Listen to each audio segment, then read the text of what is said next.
नमस्कार, मेरा नाम है प्रियांशु और आप देख रहे हैं समाज एक दर्पण। जब बात आती है समाज की तो बात आती है समाज में रहने वाले लोगों की। और जो लोग समाज में रहते हैं उनकी अक्सर कुछ न कुछ समस्याएं होती है। अलग अलग मीडिया हाउसेस, अलग अलग नेता समाज और में होने वाली परेशानियों को दिखाते हैं और जो नेता होते हैं उन परेशानियों का हल निकालने का प्रयास करते हैं।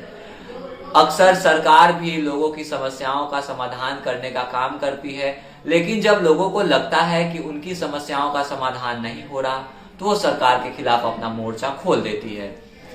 अक्सर ये देखा जाता है हमारे समाज में कि बेरोजगारी उभर के आती है, और चाहे वो 2014 में मनमोहन सिंह जी की सरकार हो या फिर 2014 के बाद नरेंद्र मोदी जी की सरकार हो, अक्सर जो लोग हैं वो बेरोजगारी को लेकर सरकार को घेरने का काम करती रही है। और आजकल जो युवा वर्ग है वो बेरोजगारी से इतनी जूझ रही है कि बहुत सारे जो लोग हैं उनके पास खाने तक को पैसे नहीं हैं। लेकिन समाज में कुछ ऐसे भी लोग हैं जो अपने मेहनत के दम पर बहुत आगे निकल रहे हैं और वो समाज में के लिए एक प्रेरणा का स्रोत बन रहे हैं। वो ना सरकार को जिम्मेदार ठहराते हैं बेरोजगारी के लिए, वो अपनी मेहनत पर विश्वास करते हैं और समाज में आगे बढ़ने का काम करते हैं और दूसरों लोगों के लिए एक प्रेरणा बनते हैं। और आजकल ऐसा देखा जा रहा है कि जो युवा है वो इस शेयर मार्केट और नए स्टार्टअप्स करने में बहुत ज्यादा विश्वास करता है। और जब बात आती है शेयर मार्केट की तो बहुत सारे लोगों के मन में विभिन्न विभिन्न सवाल होते हैं, और उन्हीं सवाल के जवाब देने के लिए आज हमारे साथ है चंडीगढ़ यूनिवर्सिटी के बीटेक के स्टूडेंट और एक इन्वेस्टर, एक ट्रेडर अभिषेक गुप्ता जी। तो आइए हम आज उनसे आपको मिलवाते हैं। सबसे पहले तो आपका बहुत बहुत शुक्रिया कि आप हमारे शो में आए, और आपका बहुत बहुत नमस्कार। आपके सभी दर्शकों को मेरा प्रणाम और आपको बहुत बहुत धन्यवाद अपने शो में बुलाने के लिए। बहुत बहुत शुक्रिया। तो अभिषेक जी, सबसे पहला सवाल तो मेरा आपसे ये होगा कि आप हमारे दर्शकों को बताएं कि शेयर मार्केट क्या है, क्योंकि बहुत सारे लोग अभी भी हैं जिन्हें शेयर मार्केट को लेकर बातें क्लियर नहीं होती। उन्हें लगता है कि ये एक जुआ है, एक सट्टा है जिसमें लोग पैसे लगाएंगे तो हमेशा पैसे डूब ही जाएंगे। इसके बारे में आपका क्या ख्याल है? नहीं, शेयर मार्केट कोई जुआ नहीं है, कोई सट्टा नहीं है। यहाँ पे आपको कंपनी के शेयर्स देखने होते हैं तो एसेट्स के व्यू पे उनके चेक देखा जाता है और उनमें आप इन्वेस्ट कर सकते हैं। यहाँ पे लोग आते हैं रातों रात करोड़पति बनने के लिए, रातों रात बहुत सारा पैसा कमाने के लिए। इस व्यू से देखा जाए तो वहाँ सट्टा खेलने के लिए बैठते हैं। उनके पास नॉलेज तो कुछ होता नहीं है, बस पैसे लेके बैठ जाते हैं और रातों रात सोचते हैं करोड़पति 10 का 100 बना लें। पर ऐसा कुछ यहाँ पे नहीं होता है। पहले आपको अगर शेयर मार्केट में आना है तो पहले प्रॉपर नॉलेज ले लें। उनका नॉलेज लेना बहुत जरूरी है। नॉलेज लेकर नहीं आ रहे हैं तो आप सट्टा ही खेल रहे हैं एक तरह का। इसलिए आप यहाँ पे आने से पहले नॉलेज ले लें और फिर पैसे लेके आए। फिर आपके लिए बिजनेस है, आप इसमें ट्रेड कर सकते हैं, इन्वेस्ट कर सकते हैं। ये आपके लिए तभी सही होगा। जी हाँ, बिल्कुल सही बात। और मुझे ना इस पे ना वॉरेन बफेट की एक बात याद आ गई। वॉरेन बफेट अक्सर कहा करते थे कि जब आपको किसी भी चीज के बारे में जानकारी होती है तब वो आपके लिए एक जुआ नहीं होता। तो मेरे जितने भी दर्शक ये शो देख रहे हैं उनको बस मैं इतना ही कहना चाहूंगा कि जैसा अभिषेक जी ने कहा कि आपको सबसे पहले शेयर मार्केट में आने से पहले उसके बारे में पर्याप्त जानकारी ले लेनी चाहिए, तब आपके लिए एक अच्छा बिजनेस बन सकता है, आप इसमें अच्छा कर सकते हैं। और रातों रात करोड़पति बनने के सपना आप इसमें नहीं देखें। आप धीरे किसी भी चीज में हम अक्सर ना स्टेप बाय स्टेप चलते हैं और मुकाम हासिल करते हैं। तो आप भी एक स्टेप बना के चले कि हाँ आज इतना फिर कल इतना, तब आप एक किसी मुकाम पर जीवन में पहुंच पाएंगे।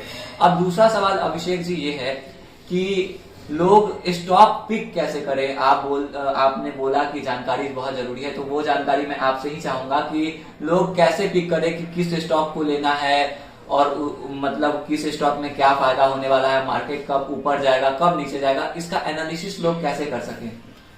आपको पहले प्रॉपर स्टडी करना होगा। उसके बाद आपको पहले ये क्लासिफाई करना होगा कि आप इन्वेस्टर हैं, ट्रेडर है या शॉर्ट टर्म इन्वेस्टर हैं। इसके बेसिस पे आपको स्टॉक पिक करना होगा। अगर आप इन्वेस्टर है, लॉन्ग टर्म के लिए व्यू से देख रहे हैं, आप 10 साल 5 साल प्लस के लिए व्यू से देख रहे हैं, इन्वेस्ट करके आप छोड़ देना चाहते हैं उसमें, तो उसके लिए आपको एसेट अच्छी एसेट वाली बड़ी कंपनी चूज करनी होगी जो वैल्यूएबल होगी, जिनकी प्राइस अभी कम चल रही होगी। आप वो स्टडी कर लें, बहुत सारे वेबसाइट ऐसे अवेलेबल हैं गूगल पे, वहां से देख करके आप उसकी स्टडी कर सकते हैं और उसमें आप इन्वेस्ट करें। लाइक महिंद्रा हो गया, टाटा हो गया, रिलायंस हो गया, इन सब शेयरों में आप लॉन्ग टर्म विजन देख सकते हैं। पर आप अगर ट्रेडर है, इंट्राडे है या फिर ऑप्शन ट्रेडर है, तो इसमें आपको शॉर्ट टर्म देखना होता है। उसमें आप शॉर्ट टर्म देखे जिसमें ज्यादा से ज्यादा प्रॉफिट निकल पाए, तो उसके लिए आप शॉर्ट टर्म देख करके उसके लिए अलग स्टॉक्स हैं, मतलब जो 1 या 2 दिन में 5% ऊपर या अप या डाउन उसमें होते रहता है। तो वो शेयर देख ले, छाट ले, अपना पहले क्लासिफाई कर ले अपने आप को, उसके बाद शेयर छाट ले। सारे शेयर में आप इन्वेस्ट नहीं कर सकते हैं, इसके लिए आपको छाटना पड़ेगा। 5-7 शेयर अपने पोर्टफोलियो में ऐड कर लें, उसमें ही ट्रेड करें, उसमें वॉचेस बना करके उसे ही देखें, उसके बारे में स्टडी करें, ज्यादा बेहतर रहेगा। नए जो जनरेशन के लोग आते हैं इसमें सोचते हैं जो सारे शेयर में हम कवर कर लेंगे, सारा 2 दिन भर में मतलब 5-10 ट्रेड ले लेंगे। पर इस व्यू से देखा जाए, वो सोचते तो अच्छा है जो 5-10 ट्रेड ले लेंगे इसमें पैसा ज्यादा बना पाएंगे, पर ऐसा हो नहीं पाता है। वो यहाँ पे आते हैं 5-10 ट्रेड लेने के चक्कर में पता चलता है उनको बहुत सारा लॉस कर बैठे हैं। तो ये चीज देख करके चलना पड़ेगा आपको। जी हाँ, तो आप जैसा कि अभिषेक जी ने अभी हमको बताया कि आपको पहले चुनना पड़ेगा कि आपको किन शेयरों में इन्वेस्ट करना है, और वैसे शेयर ले जिनका बेसिक्स स्ट्रांग हो, जो कंपनी स्ट्रांग बेसिक्स पे, स्ट्रांग फंडामेंटल्स पे काम कर रही हो, वैसे शेयर ले, तब जाके आपको कहीं ना कहीं उसका फायदा मिलेगा। और जब मार्केट डाउन हो उस समय आप शेयर को खरीद सकते हैं, और जब मार्केट अपने पीक पर हो तब आप उसको बेचेंगे तो आपको फायदा होगा। अभिषेक जी का कहना यही था। और अब मैं अपने दर्शकों के तरफ से आपसे एक सवाल पूछना चाहता हूं कि आपने बोला ट्रेडर और आपने बोला इन्वेस्टर, तो बहुत सारे दर्शक इसमें कंफ्यूज रहते हैं कि ट्रेडर क्या होता है और इन्वेस्टर क्या होता है। तो हमारे दर्शकों को ये क्लियर कीजिए कि ट्रेडर और इन्वेस्टर में अंतर क्या है। ट्रेडर वो होता है जो डेली बेसिस पे ट्रेड करे, जिनका ये ड्यूटी है, प्रॉपर ये फिक्स करके चलते हैं कि आज इतना ट्रेड करना है। उनका पर डे का चलता है, उनका पर डे चार्ट सीन करना, मार्केट चेक करना और पर डे उसमें मार्केट में इन्वेस्ट करना, मतलब ट्रेड करना। कोई शेयर उठाए बेचे, इंट्राडे का चलते रहता है, फिर ऑप्शन ट्रेड करते रहते हैं। इन्वेस्टर का वो होता है जो एक शेयर पिक किए, मतलब उनका प्राइस देख लिए, लो प्राइस चल रहा है उसमें बाय किए और मिनिमम 6 महीने साल भर तक वो उसे छोड़ दिए। 6 महीने साल भर में उनका 10-15% या 30% 40% तक का उनका विजन होता है, इतना प्रॉफिट मिला, वहां से प्रॉफिट बुक करके निकल गया। और ट्रेडर में होता है उनका पर डे का, आज का मतलब सुबह में जो लो बनाया वहां पे पिक करे और जब उसका हाई बने वहां पे सेल करके निकल गया। उसका पर डे का मतलब 2-3% का, आधा % तक का उनका फिक्स टारगेट होता है, उसके हिसाब से वो ट्रेड करते हैं। तो अब ऐसा अभिषेक जी ने बताया हमें कि जो इन्वेस्टर होते हैं, अगर आप सोच रहे हैं कि 10 साल 15 साल 25 साल के लिए कहीं पैसे को लगाना और हायर रिटर्न्स पाना चाह रहे हैं, तब आप एक इन्वेस्टर बन सकते हैं। और अगर आप चाह रहे हैं कि नहीं मैं आज ही पैसा लगाऊं और उसी से कुछ ना कुछ प्रॉफिट कमा लूं और आज ही उससे कुछ फायदा हो जाए मुझे, तो आप एक ट्रेडर के तौर पे काम कर सकते हैं। तो मैं आपसे ये जानना चाहता हूं कि बहुत लोगों का ऐसा ख्याल होता है कि अगर हमारे पास लाखों करोड़ों अरबों रुपया है तभी हम एक इन्वेस्टर या एक ट्रेडर बन सकते हैं। तो आपके हिसाब से क्या ये लगता है कि ये बात मिथ है कि इसमें कितनी सच्चाई है? एक ट्रेडर या एक इन्वेस्टर बनने के लिए कितने रुपए कम से कम लोगों को जरूरत पड़ेंगे? इसमें कोई, अगर आप इन्वेस्टर बनना चाहते हैं तो इसमें कोई फिक्स अमाउंट नहीं है जो हाँ आपके पास करोड़ रुपए है तभी आप इन्वेस्टर बन सकते हैं, ऐसा कुछ नहीं है। आप अपने पॉकेट मनी जो मिलते हैं, आप अगर स्टूडेंट है तो आपको जो पॉकेट मनी मिलते हैं उसमें से अगर 2000 आपके पास पॉकेट मनी मिल रहे हैं तो उससे आप 10% उसका 200 रुपया ही पर मंथ इन्वेस्ट करना चालू कीजिए, तो आप इन्वेस्टर बन गए। अगर आप जॉब कर रहे हैं, बिजनेस कर रहे हैं, वहां से आप अपने जो बचती है आपकी जो सेविंग जो बच रही है उसमें से कुछ % आप इन्वेस्ट कर सकते हैं। इसके लिए आपको बहुत बड़ी अमाउंट नहीं चाहिए। हाँ, अगर ट्रेड कर रहे हैं तो ट्रेडर के लिए आपको मिनिमम 10 से 50 हजार तक के चाहिए आपको पैसे पर डे ट्रेड करने के लिए। ये आपको इससे लगेगा कि हाँ थोड़ा बहुत इतना पैसा है तो आप थोड़ा बहुत निकाल सकते हैं। वैसे इसके लिए कोई फिक्स अमाउंट नहीं है कि हाँ आपके पास 10 लाख हो तभी आप ट्रेड कर सकते हैं। आपको अच्छी नॉलेज है तो आप 10,000 से 10 लाख बना सकते हैं धीरे धीरे चल करके। अगर आपके पास कोई नॉलेज नहीं है, आप सिर्फ गैम्बलिंग करने यहाँ पे बैठे हैं, तो आप 10 लाख से 10,000 पे बहुत जल्दी ही आ जाएंगे, इसमें कोई बड़ी बात नहीं है। जी हाँ, तो इसी बात पे मुझे एक संस्कृत के श्लोक याद आ गए कि बोलते हैं कि उद्यमेन ही सिद्ध्यन्ति कार्याणि न मनोरथै न ही सुप्तस्य सिंहस्य प्रविशन्ति मुखे मृगा। इसका मतलब है कि कोई भी काम हमारे परिश्रम से ही सिद्ध होता है। जैसे कि कभी सोए हुए सिंह के मुंह में कभी अपने आप हिरन प्रवेश नहीं करता है, वैसे ही बिना परिश्रम के कोई भी कार्य सफल नहीं होता है। तो मैं अपने दर्शकों को यही बात बताना चाहता हूँ, जैसा अभिषेक जी ने अभी हमें बताया कि जो आप लोग सोचते हैं कि रातों रात करोड़पति बनना है, ये 1-2 दिन में नहीं होगा। इसके लिए आपको सतत प्रयत्न करते रहना पड़ेगा और अपने पोर्टफोलियो को हमेशा बढ़ाते रहना पड़ेगा और पोर्टफोलियो में अच्छे अच्छे स्टॉक्स को ऐड करने होंगे। और अभिषेक जी ने एक बात और कही जिसपे मैं अपने दर्शकों का ध्यान ले जाना चाहता हूं कि पैसे का ना यहाँ पे महत्व है, लेकिन उतना महत्व नहीं। अगर आप एक स्टूडेंट हैं तो आप अपने पॉकेट मनी से भी स्टार्ट कर सकते हैं, आप अपनी सेविंग से स्टार्ट कर सकते हैं। और इन्होंने कहा कि अगर आपके पास 10,000 रुपए भी हैं तो आप उससे 10 लाख बना सकते हैं। तो ना सबसे जरूरी चीज है उसका ज्ञान होना। तो अगर आपके पास उसका ज्ञान है तो आप बहुत अच्छा अपने जीवन में कर सकते हैं। अब अगला सवाल मेरा है कि आपने कहा इंट्राडे ट्रेडिंग के बारे में जी। तो इंट्राडे ट्रेडिंग क्या होता है? इंट्राडे ट्रेडिंग में रोज आप 9:15 से स्टार्ट करते हैं उसमें ट्रेडिंग। उसमें आपको एक दिन के अंदर ही ट्रेड लेना पड़ता है। शॉर्ट टर्म के लिए आप 5 सेकेंड 15 मिनट में आप प्रॉफिट बुक करना होता है। आप लो प्राइस में बाई करते हैं एक दिन के अंदर ही, वो एक दिन का ही टर्म होता है। एक दिन के अंदर भी आप 5 मिनट में बाई प्रॉफिट बुक कर ले या 15 मिनट बुक कर ले या पूरे दिन के अंदर ही बुक करे, लेकिन एक दिन के अंदर प्रॉफिट या लॉस आपको बुक करना होता है। इसमें आप लो प्राइस पे बाई करते हैं और हाई प्राइस पे सेल करते हैं, या फिर आप हाई प्राइस में पहले सेल करते हैं और लो प्राइस में बाई करते हैं। दोनों तरफ प्रॉफिट आप बुक कर सकते हैं यहाँ पे।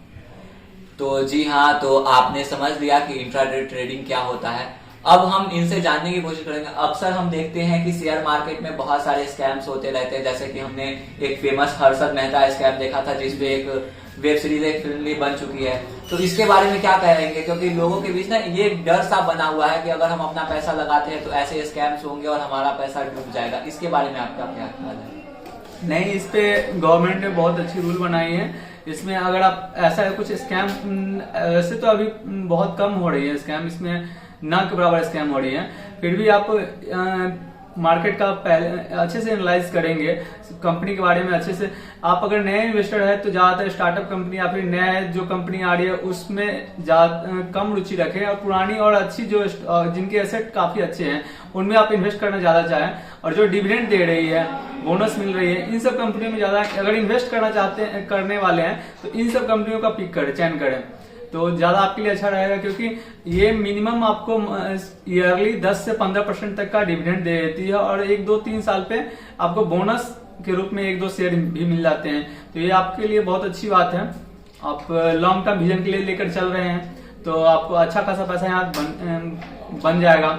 और अगर आपके पास पैसे बहुत ज्यादा नहीं है और आप इन्वेस्ट करना चाहते हैं तो आप SIP करा सकते हैं। SIP में होता है लॉन्ग टर्म के लिए, आप 25-30 साल के लिए SIP कराइए, बहुत ही बढ़िया रहता है। किसी भी कंपनी में आप SIP करा सकते हैं, म्यूचुअल फंड में SIP करा सकते हैं, उसमें बहुत ज्यादा रिटर्न मिलता है। जी हाँ, आपने सुना कि अभिषेक जी ने एक टर्म का यूज किया कि जो पुराने स्टॉक हैं उनमें आप पैसे लगाएं और वैसे स्टॉक जिनसे आपको डिविडेंड मिले वैसे में लगाएं। और फिर इन्होंने SIP के बारे में भी हमारे दर्शकों को बताया। तो मेरा एक और सवाल है अभिषेक जी आपसे। मैं उससे पहले आप लोगों को बताना चाहता हूं कि सेबी एक ऑर्गेनाइजेशन है जो कि इन स्कैम्स को जो स्टॉक मार्केट में हो रहे हैं उसके लुक आफ्टर करती है, उसका देख रेख करती है और उस पर एक्शन लेने का काम करती है। देखिए, सरकार का काम है नियम बनाना, लेकिन जहां पे नियम होता है हमारे समाज में वहां पे नियम तोड़ने वाले भी कुछ लोग होते हैं और जो लोग नियम तोड़ते हैं उनके खिलाफ सरकार कार्रवाई भी करती है।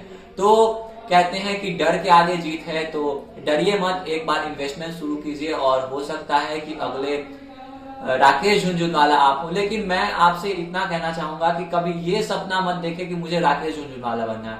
हमेशा ये सोचे कि आप अपने आप में अलग कैसे बने, और ऐसा मत सोचे कि दूसरों से प्रेरणा लेकर सिर्फ प्रेरणा ले, दूसरों की तरफ बनने की कोशिश मत करें, क्योंकि वो हैं तो वो अपने लेवल पर हैं जो भी हैं, लेकिन आप जब वो ऐसे बने जो जहां भी जाएं आपका एक अपना पहचान हो, लोग आपको आपके नाम से जाने और लोग आपको अपना आदर्श माने, ऐसे बने और समाज में प्रेरणा फैलाने का काम करें। अभिषेक जी, मेरा अब 2-3 सवाल और रह गए हैं मेरे।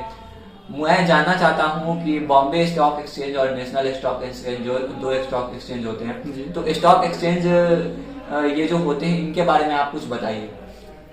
आप बॉम्बे स्टॉक एक्सचेंज से भी ट्रेड कर सकते हैं और नेशनल एनएसई से भी ट्रेड कर सकते हैं। दोनों में कुछ खास अंतर नहीं है, बस थोड़ा बहुत उनमें ट्रेड वॉल्यूम का फर्क पड़ता है। और बॉम्बे स्टॉक एक्सचेंज में बहुत सारे स्टॉक क्लास मतलब लिस्टेड नहीं होते हैं, एनएसई में बहुत सारे स्टॉक लिस्टेड नहीं होते हैं, और बॉम्बे स्टॉक एक्सचेंज में बहुत सारे ऐसे स्टॉक भी हैं जो एनएसई से बैन कर दिए गए होते हैं पर उसमें लिस्टेड आपको पाए जाते हैं। तो आप अगर अच्छे स्टॉक की चयन करना चाहे तो एनएसई से वहां पे चयन कर सकते हैं। उसमें आप चेक कर सकते हैं एनएसई में वो है, अवेलेबल है या नहीं, क्योंकि बहुत सारे ऐसे स्टॉक होते हैं जिनपे कुछ सेबी की नजर रहती है, जो कुछ अलग गतिविधि पाने पे उन्हें बैन कर दिया जाता है, एनएसई से हटा दिया जाता है। पूरी अप्रूवल मिलने के बाद ही एनएसई में उनके स्टॉक की लिस्टिंग होती है।